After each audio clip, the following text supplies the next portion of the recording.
So there are many different worldviews out there, and one of the challenges that we face as people is trying to figure out which one best explains the world we live in. And so that this is an important decision because it could possibly affect the rest of your eternity, and it also affects how you live here in this life. And so today I'm going to compare atheism versus Christianity. I'm going to do this by looking at 3 observations that everybody can agree on. We're going to find some common ground, and then we're going to work from there to figure out who can best explain these facts. And so the 3 facts are going to be matter, our sense of morality, and our love of art. And so the first observation is one that everyone can agree on. It's that matter exists. This world exists and it supports human life. And so we need to figure out what can better explain this fact, Christianity or atheism. And so I'm not going to advocate for the Big Bang as, the best explanation, but it is the most popular among atheists. And it has been embraced by some Christians, but they have good reason to do this. Because many people believe that the Big Bang Theory disproved Christianity, disproved that God created the universe. However, that's not true. All this theory did was explain in greater detail how this could have happened. It explained in greater detail how the universe was created. It didn't eliminate the need for a God to then set the Big Bang into motion. And so, in fact, many atheists were shocked by this finding and the evidence for the Big Bang when it first arose. Before the Big Bang Theory was devised, many people believed in the eternality of the universe. And so, if the universe was eternal, then you didn't need a God because the universe, it always existed. So when the Big Bang Theory comes along and it states that the universe was created 13.8 billion years ago, well, that means that the universe had a beginning. And that's what the Bible says in Genesis 1:1. In the beginning, God created the heavens and the earth.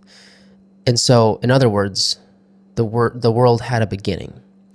And so without God, a being who is not made up of matter, there's no explanation for how this matter could have come into existence in the first place, because we've never observed something come from nothing. It's impossible. It's never happened.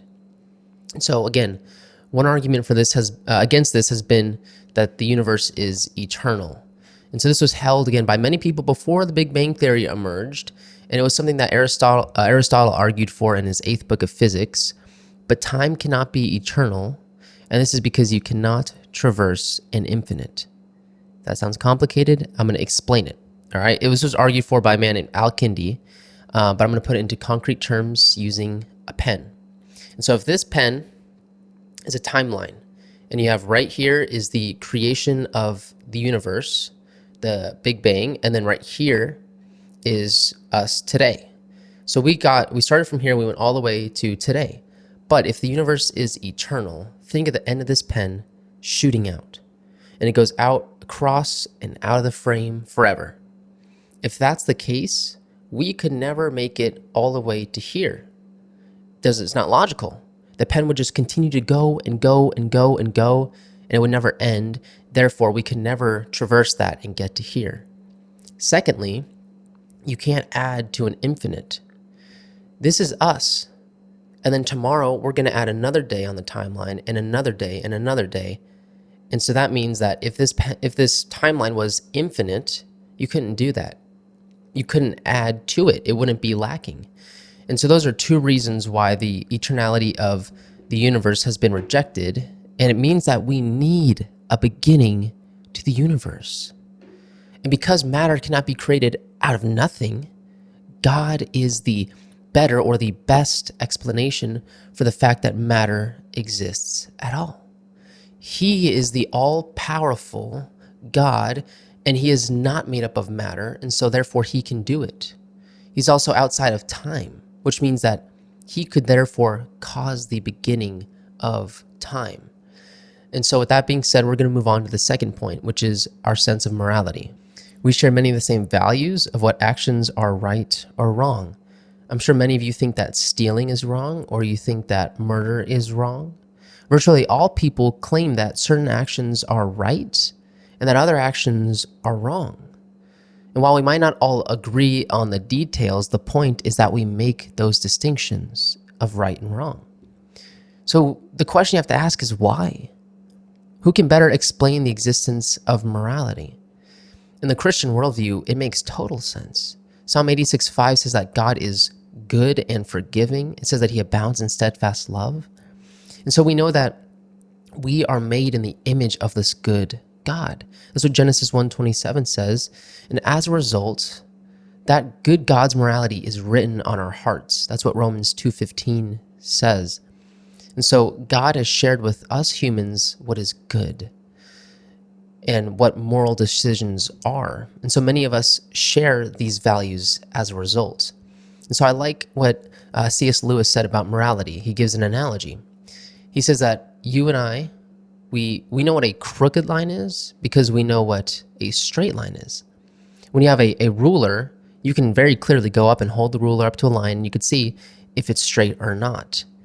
And that is what God is to morality. God is our straight line. God is our ruler.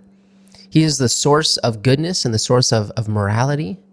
And from there, we can take his goodness and we can go and compare it to our actions.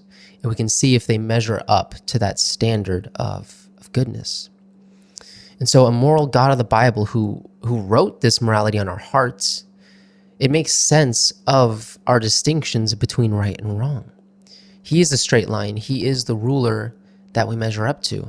But one argument against this is that, not all cultures share the same values that we do. And, we only have our values of the Bible here in America because that's just our culture. That's what we grew up on.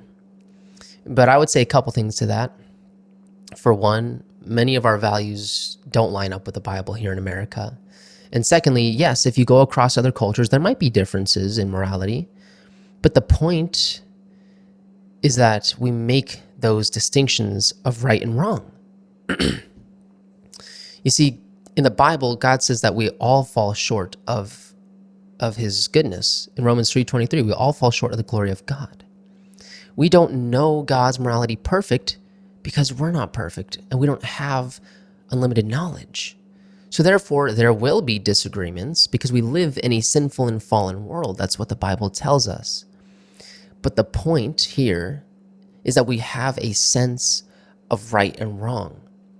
We all agree that there is some type of standard that we're appealing to. But without God on the side of atheism, there is no true right and wrong. Without God, who is our source and standard of goodness, there can't be an objective wrong or right if he doesn't exist. And so that's not to say that atheists can't be moral.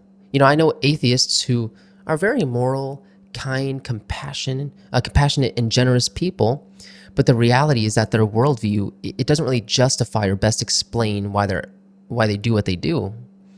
Why should you be kind? Why should you be loving if there is no objective standard for morality? It's just really a matter of opinion, and you can't really say that doing those things is truly better. And so, while there are some people who truly take that stance, though, they will say that, you can't actually decide what's right and wrong. There's no objective morality, but that's a theory that kind of blows up when you put it into real life. And so that leads us to another illustration, which I love illustrations, apparently. So there's a college professor, and he's given a lecture on morality. And so there's a kid at the end. He comes up to give a question. And the kid says, I don't believe in objective morality. I don't believe that there is right and wrong. I think it's just a matter of our opinions. And the professor says, okay. And so the professor goes up into the crowd where the kid's bag is. And so he takes the kid's bag, and the professor walks back down to his microphone, and he just sets it there. And the kid's like, whoa, what are you doing? You can't do that. He was confused. And the professor goes, yeah, I can. I think it's right. And that's just my opinion. Are you here to tell me that my opinion's wrong, that my morality's wrong? And the kid kind of realized, like, hey, I'm appealing to some type of standard here, and I do believe that he's wrong. And so that theory, it sounds good, but when you put it into practice, we all kind of agree on these unwritten rules of morality, And without God, it's a matter of opinion. It's your word versus mine without God. And so the point is that if we have moral laws, it points to a moral law giver. And the God of the Bible is the best solution to our dilemma here. And so that leads us to our third point, which is our love of art. Humans love admiring and creating many different kinds of art, and this sets us apart from all other creation. Our love of art, it points to the Christian God of the Bible. How does it do that? What are you talking about? Let me explain. This is another unique attribute that people have that points to us being the only creatures made in the image of a God who created this beautiful world. The theory of evolution, it would say that art was used to express useful ideas that, we weren't capable of expressing with words. My question is, why exactly? I'd say at this point, abstract paintings why would we evolve to create those, honestly? But no, in all seriousness, I do think that, yes, art does express ideas and emotions, and it does so in a beautiful way, but it's not clear how that explains why we're the only species to produce intricate and incredible art. I mean, really, art in the way that we do at all. And so it also doesn't explain why it resonates with us so much.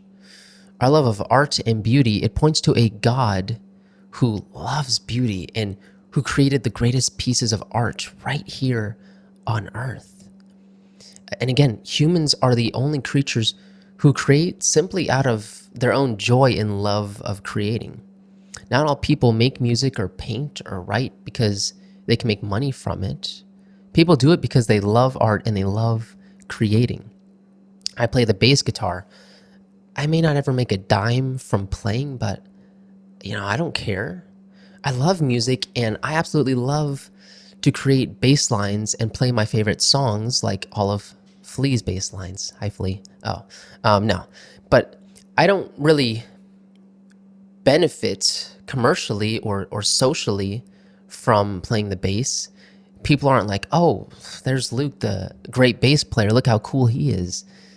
They don't do that. No one cares about me playing the bass. So logically, I would be better off focusing, on my career or something more valuable. But the thing is that I think that there's tremendous value in art for my own soul. I love art. And I think many of you would share the same love of music or painting or comedy or reading. In a world without a creator who delights in beauty and who made such things as incredible sunsets, the Niagara Falls, the Grand Canyon, these things don't really make a lot of sense. The best explanation is that it reflects the fact that we are created in the image of a creative God. And you see this in the book of Job. God delights in his creation because they reflect his beauty. He lists off all of his different animals and creatures, and he's kind of like showing like, hey, look how incredible my creation is. Look how amazing it is. That reflects how amazing I am. And so I love that in the book of Job. And, God delights in his creation in the same way that we do as his image bearers. I mean, how many people go to the zoo every year just to look at all these cool creatures that God has made? We delight in them the same way that he does. And so the God of the Bible who creates beautiful creation is the best explanation for why, therefore, we go and do so. The fact that matter exists at all, the best explanation for that is that there is a God who is outside of matter and time and space, and who brought these things into existence. And our sense of morality, our sense of moral law, it points to a moral law giver. And so my point here, hopefully this gives you something to think about. I'm not trying to, end the debate or completely prove atheism wrong in 15 minutes. I can't do that in 15 minutes. But hopefully, and this is my goal, is just to at least, hopefully you see that, man, Christianity is reasonable. I at least want you to see that it's not some outdated, archaic religion. No, it's something that can truly explain this world. And if you believe that, then I would suggest that you read the Gospels, because the natural result of this should be that you look into Christianity if you believe that it can be reasonable, because man, it's changed my life, and it's the best thing that could happen to you is coming into a relationship with Christ. And so hopefully today that at least brings you into the realm of like, hey, maybe I should look into this, because trust me, there is power in it. And so with that being said, read the Gospels, check them out, subscribe for more videos to come if you want to see more content like this. And other than that, God bless you, and may you go in peace.